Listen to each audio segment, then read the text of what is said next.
Good day, my name is Evgeny, and in this video I would like to talk about the possible ways to prove that I'm talking the truth, about the things that I talk I know, and the things which I talk I experienced. As you can know from my previous videos, I used to have certain experiences with Thao and also Biastre, who are the people who live on the planet Thiaoouba, which is the ninth category planet from which about 1,000 years ago to Earth came Jesus Christ. So there live the most highly advanced people in the universe, one of the most advanced people.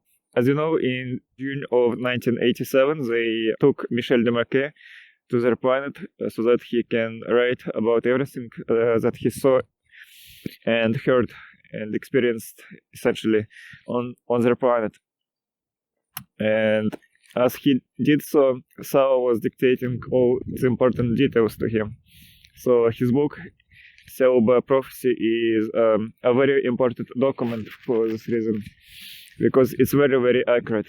And so my experiences with Thao proved to me that she exists, and it also proved to me that the book Thiaoouba Prophecy is also completely true, because there is no other source that talks about Thao. And I should also probably mention that there is a drawing of Thao and some others, for example Biastre and Potali, done by an artist who was strictly supervised by Michel. So when he drew his drawing, it is a very accurate drawing of Thao, who looked essentially the same way as she did when she appeared to me during certain events of my life. And so, while all those experiences prove to me that Thiaoouba Prophecy is the true book, how can you know that I'm telling the truth? Alas, there is little to be done right now about my experiences with Thao. Also, there are certain ways to prove that they were real. One such way has to do with the psychosphere. And the psychosphere is some type of tool which is located around every planet, and it records absolutely all events that occur on that planet. So, for example, we can, or at least people who can access that psychosphere, the data in the psychosphere, can learn about the entire history, and most importantly, the true history of that planet.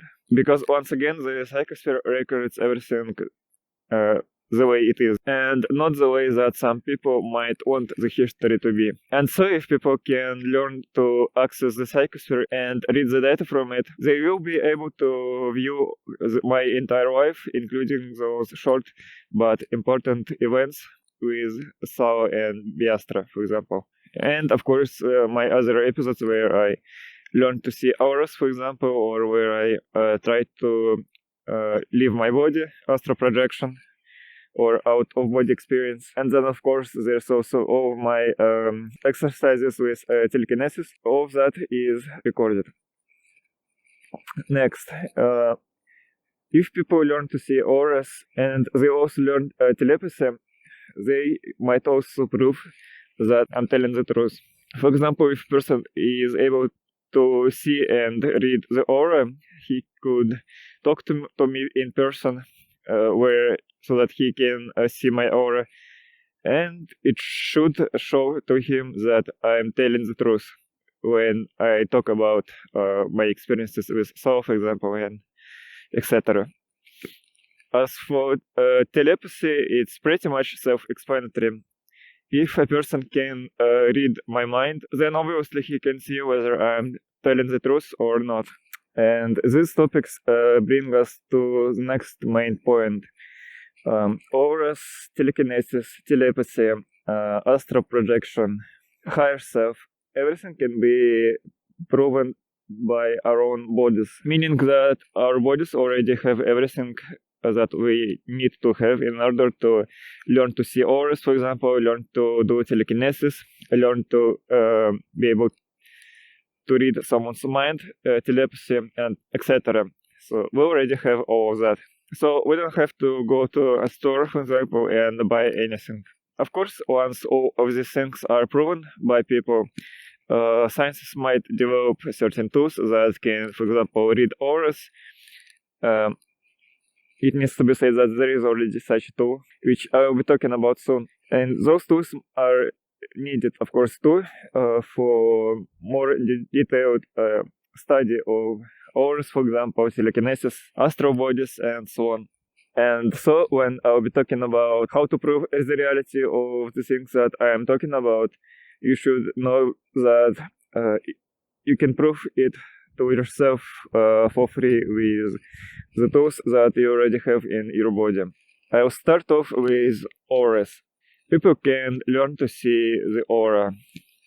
And I have a video on my YouTube channel where I'm talking in the detail about my experience with seeing auras and how I learned to do it. I'm also talking about the benefits of seeing the aura and why the topic of aura is very important.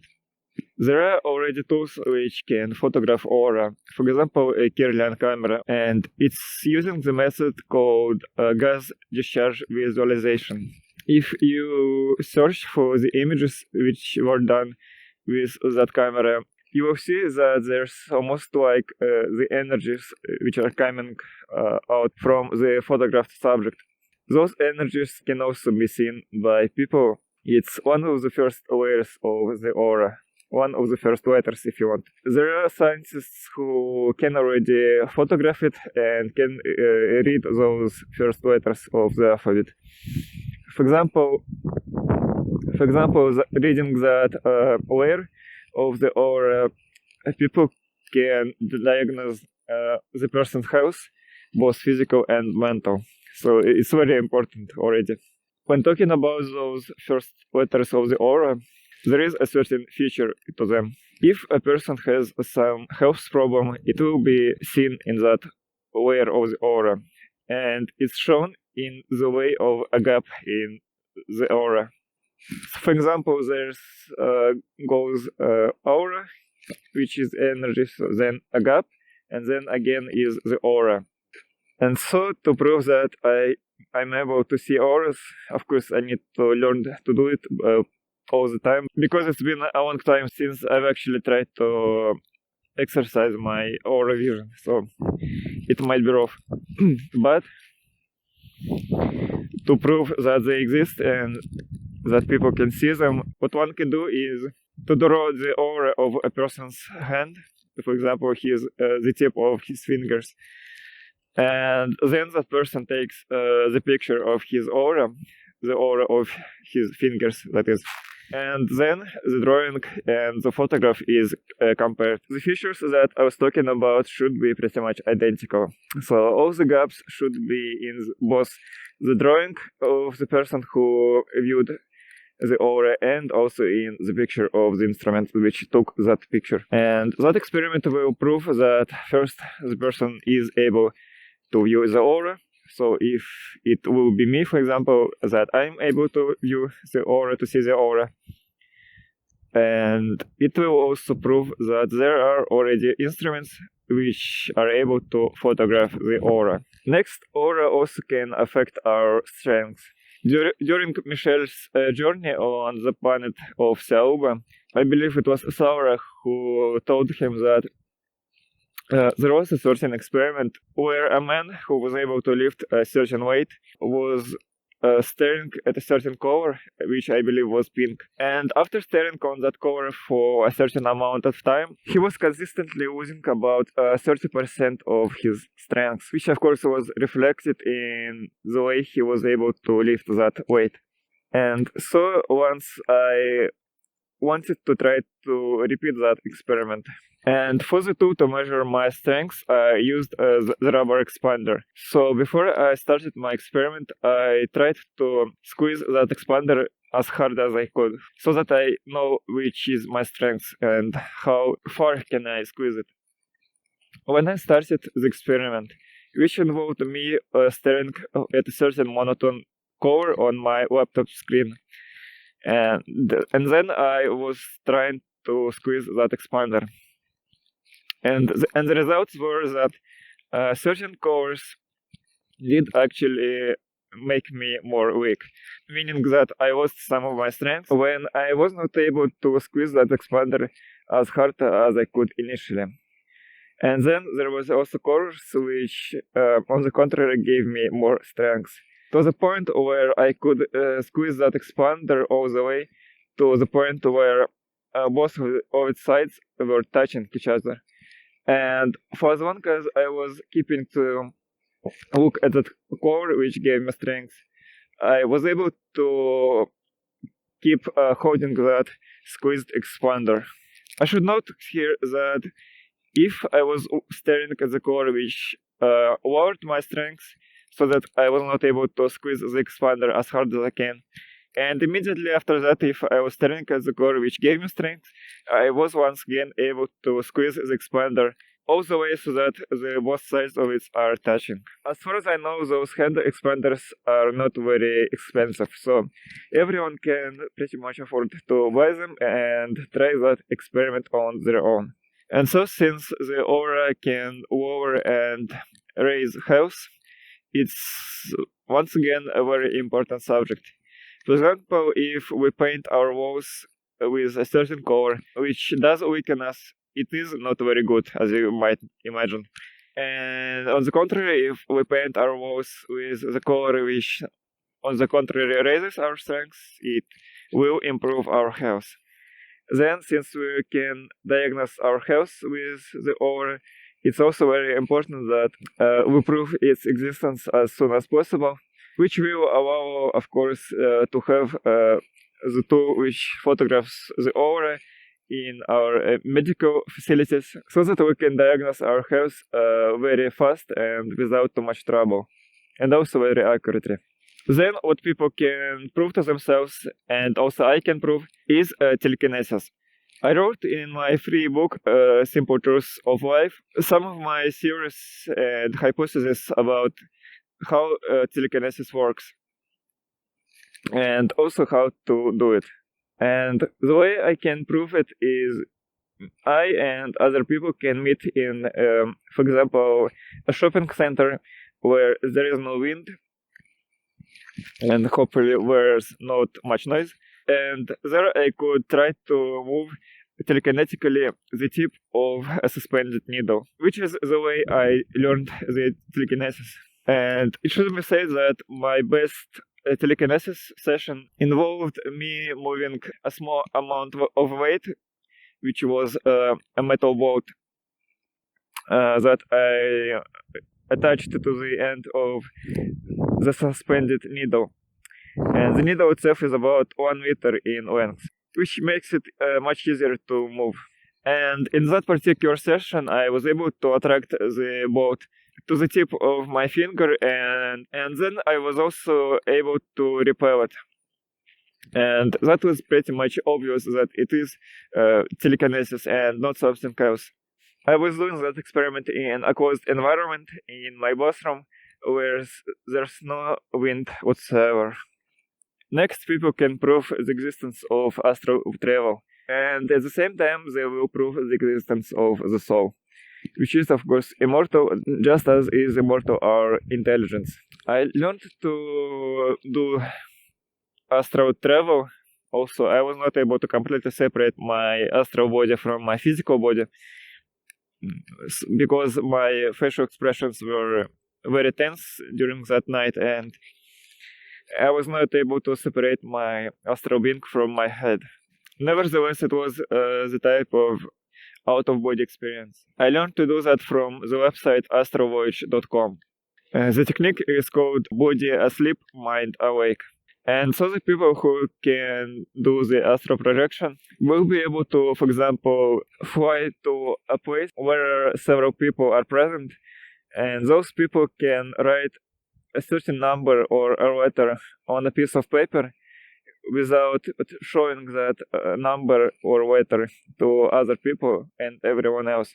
And so the goal of the person who does the astral travel is to remember that code, essentially, that password, and upon returning back to his physical body, that person should be able to tell that code exactly the same way that it is And so this will prove that that person was indeed present in that room with all those people.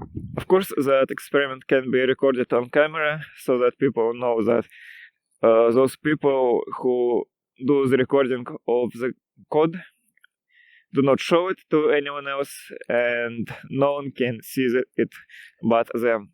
What we can also do is try to photograph the astral body of the person who leaves its body. It might be done in the same way. For example, a person leaves his or her body and travels to a certain location, which is located relatively far away from the room where his or her physical body is. And in there, people might try to photograph his astral body. In the book Thiaoouba Prophecy, Thao told Michelle that due to certain effects of static electricity, the soul might become visible. And so that is the clue for people who study ghosts, for example. I'm mentioning ghosts because they are essentially the astral body. So when a person dies, 19% of his soul remains on essentially on Earth, because those 19% belong to the universe, and 81% returns to the higher self of the person.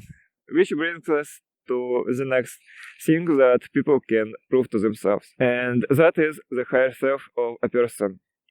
Higher selves are able to do several things. One thing is they constantly monitor a person, and so they know absolutely everything which is happening to that person. And they also know what that person is thinking about at any moment of time. And that can be used. For example, long time ago, when I was trying to learn if sun gazing is real, I tried to ask my higher self to wake me up at the time of sunrise, or maybe several minutes before the sunrise. I did not set any alarm clocks or anything else, and I was indeed awakened during the exact time that I did ask my higher self to wake me up in the morning. And it should be noted that when I woke up, I felt a clear presence of a mind around me, if that makes sense. So it felt like I was not alone in my room, essentially. It felt like there is someone else who is intelligent. And of course, I felt that I was actually awakened by someone, by an entity. And I was not awakened because some neighbors dropped something, and that bang woke me up.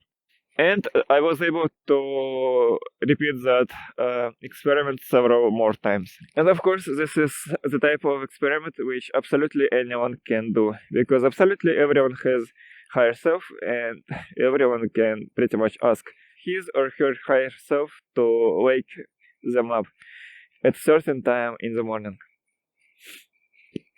It should be noted, of course, that our higher selves are also intelligent, meaning that they are the part of the superior intelligence, and they also do the things which only if it will benefit them, and of course the person. So it should be noted that while it is a very simple experiment to do, you should still treat it seriously. And so if you're not very serious when asking your higher self to do something for you, for example, wake you up in this case, it might so happen that the higher self will not want to cooperate with you. Another thing that our higher selves can do is resurrect the person, resurrect the dead. From what I know, when a person dies, his astral body travels through the psychic canal to the light, and that light is the person's higher self. It takes 3 days for the travel to occur, after which the person will be reunited with his or her higher self. The material knowledge will be erased in the river of oblivion, and after that the person will be waiting for a new incarnation. So once the person rejoins his higher self, it's no longer possible to resurrect him. But before that, it is possible to resurrect him. For example, if the dead person is needed by someone in the real life, as we call it. And he wants to return, and also, very important, his higher self wants him to return. Then higher self will be able to bring that person back to life.